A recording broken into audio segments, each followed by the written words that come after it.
Good morning, students. Today our topic is class 9th, chapter number 3rd, SS subject, political science part, निर्धनता एक चुनौती।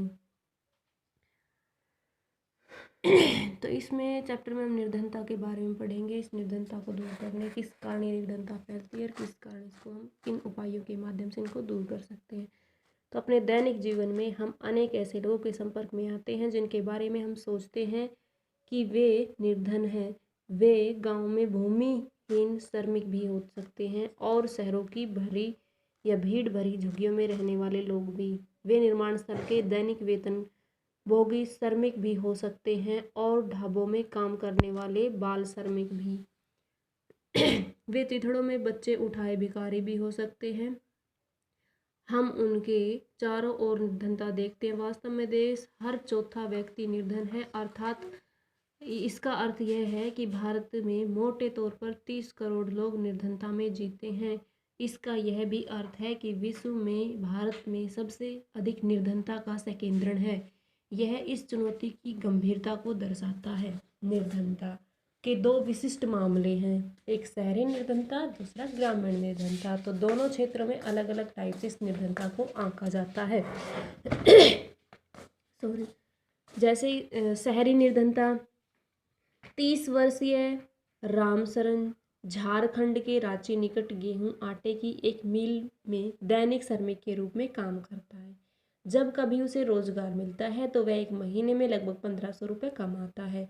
यह 6 सदस्य के परिवार को चलाने के लिए अत्यंत पर्याप्त नहीं है, जिसमें उसकी पत्नी और 6 महीने से 12 वर्ष तक की आयु के 4 बच्चे भी शामिल है। उसे रामगढ़ के समीप, ये उसकी फैमिली है कि किस टाइप से वो उस मिल फैक्ट्री में काम करता है, जो आटे की मिल फैक्ट्री है, और उसमें उसके अलावा 4 बच्चे भी वो शामिल हैं।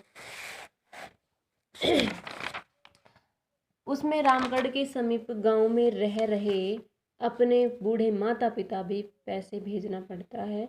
भूमिहीन श्रमिक पिता अपने जीवन निर्वाह के लिए राम शरण शहर के बाहरी क्षेत्र की स्थित भीड़ भरी बस्ती में किराए के एक कमरे में मकान के में रहता है। यह ईंट और मिट्टी के खपटों से बनी एक कम चलाऊ झोपड़ी है।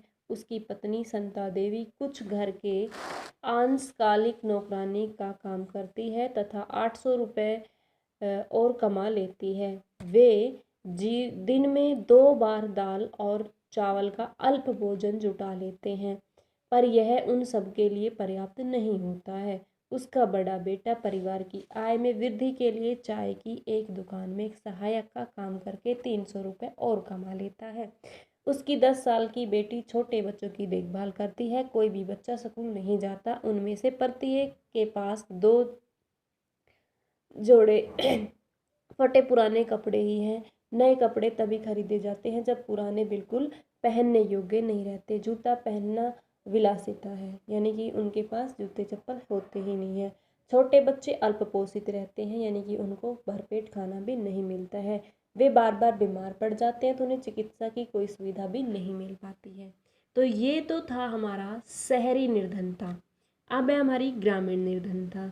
लखा सिंह उत्तर प्रदेश के मेरठ के पास एक गांव में रहने वाला था। उसके परिवार में उसके पास कोई भूमि नहीं है, इसलिए वे बड़े किसानों के लिए छोटे छोटे या छोटे मोटे काम करता है। काम अनियमित होता है और आय भी वैसी ही होती है। कई बार उसे पूरे दिन मेहनत करने पर भी बदले में 50 रुपये ही मिलती है, लेकिन प्राय खेतों में पूरे दिन मेहनत करने के बाद उसे वस्तु के रूप में कुछ किलोग्राम गेहूं, दाल और थोड़ी सी सब्जी मिल पाती है।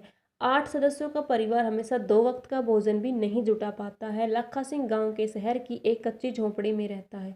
परिवार की महिलाएं पूरा दिन खेतों में चारा काटने और खेतों से जलाने की लकड़ियां बीनकर ही गुजारा करती हैं। उनके पिता की जो तपेदिक के मरीज हैं, चिकित्सा के अभाव में 2 वर्ष पूर्व मृत्यु हो गई। उसकी माँ अब उसी बीमारी से ग्रस्त और उसका जीवन भी धीरे धीरे क्षीण होता जा रहा है, कम होता जा रहा है। यद्यपि गांव में एक प्राथमिक विद्यालय है तो लखा वहां भी नहीं गया। उसे 10 वर्ष की उम्र में ही कमाना शुरू करना पड़ा था। नए कपड़े खरीदना कुछ वर्षों में ही संभव हो पाता है, यहाँ तक कि परिवार के लिए साबुन और तेल का भी विलासिता है। ये कहानी थी ग्रामीण निर्धनता की।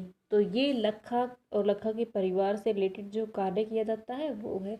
तो निर्धनता के उपरोक्त मामलों का अध्ययन और निर्धनता से संबंध निम्नलिखित मुद्दे पर चर्चा हमने जो की है उसमें भूमिहीनता, बेरोजगारी, परिवार का आकार, निरक्षरता, खराब स्वास्थ्य, कुपोषण, बाल श्रम और असहायक, इसके कारण